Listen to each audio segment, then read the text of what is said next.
Hi everybody, today we are going to talk about two things. This is the first video in the hollowing technique process, and we're also going to talk about how to make hands out of clay. So just to show you, this is an example, this is a piece that I'm working on. I wanted to focus on this connection between these two hands coming together, and in this case you can see they're holding an egg, and the hands kind of fade out on the wrist into these feather type elements. So both of them are very 3D. You can see elements that kind of show, even like fingernails, the realism in the hands. And I'm gonna show you how you can turn a piece of clay into a hand similar to one of these.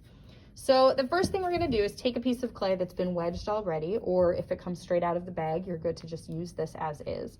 And when I turn my hand on the side, you can see it's kind of like a slab, right? What we've used in our other wall hanging project. Except you'll notice it's thinnest down here, and then it slowly gets thicker and thicker as I get up to the palm of my hand, and then my wrist is about the same as the thickest part in my palm. So I'm gonna start with my piece of clay and try to manipulate it to get that kind of change. So I'm just kind of pressing. This is something I could use a rolling pin for, but I like the naturalness of it because I'm making a hand out of it. So you can kind of turn it on its side to kind of compare.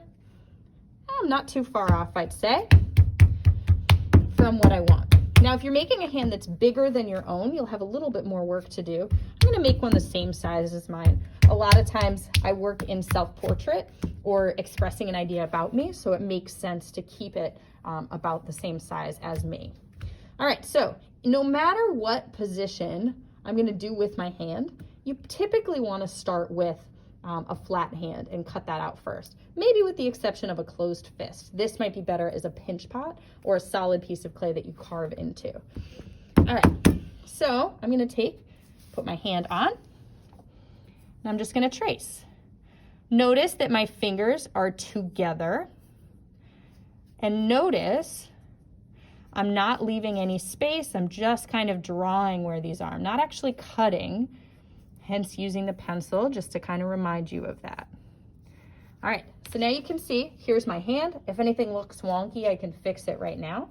Now I'm gonna take and cut out all the extra edge pieces. Once again, I am not separating the fingers. You wait until the very end to do the finger separation because it makes them very weak. If I separate them too soon, and then they can start breaking off, and there's a lot of work we can do while they're attached. All right, so I'm cutting away my clay. You can see on the side, it's starting to have that same type of flow or same type of tapered shape that my hand actually has. All right, once I get this part done, so the cutting off of the extra clay, then I have to decide which is the front and which is the back. Okay, so in this case, this is gonna be my back, putting a little B in here. This is gonna be my front. Or if you wanna put palm, you know, whatever really helps. But here's the back of my hand. So the first thing that I notice is I wanna start rounding the edge. If you look at the side, I don't have this straight edge. It's actually rounded. So I could do that with just pinching and shaping with my fingers. You can also do it with a loop tool. So for instance, if I work on this pinky finger, I can start to slowly cut away some of the clay, and then I can kind of smooth and soften it too. Now in the same way, even though I'm not cutting the fingers yet, I want to start taking and cutting in where those lines would be. Okay, because I know even when they're together, it's not flat across the top, it's rounded, rounded, rounded.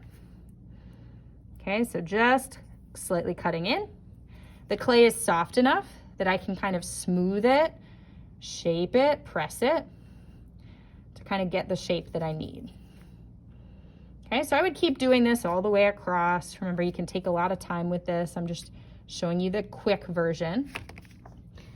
You noticed on the side I cut in a little bit. In the same way, my pinky finger is not this big, so I need to cut away some clay so that it's a little bit smaller as well in that area.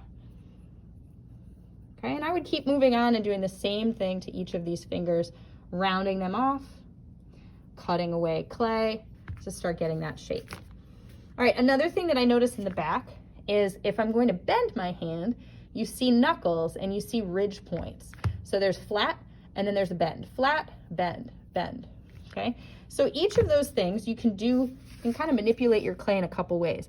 This is soft enough that I'm just going to take and push a little bit of the clay back to try to make my knuckle bones.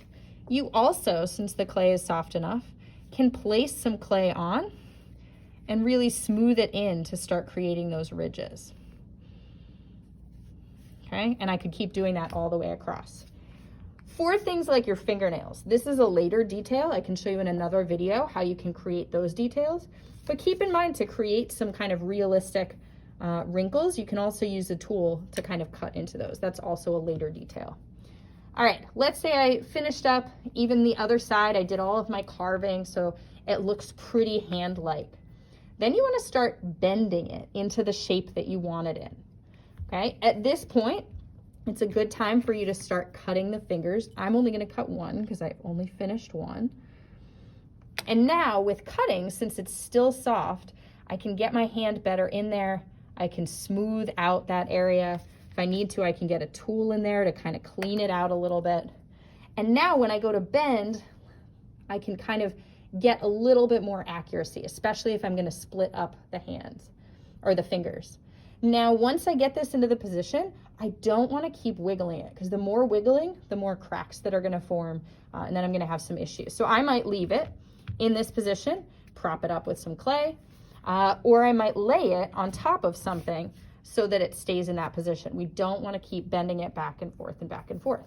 All right, so this is the first step of hollowing and also making a hand. You basically want to form the piece as much as you can in one solid piece, carve, get as many details as you can. Then you can start bending it into whatever shape you need. Then, once it's more hard and more complete, you would do the hollowing part, which I will show you in the next video.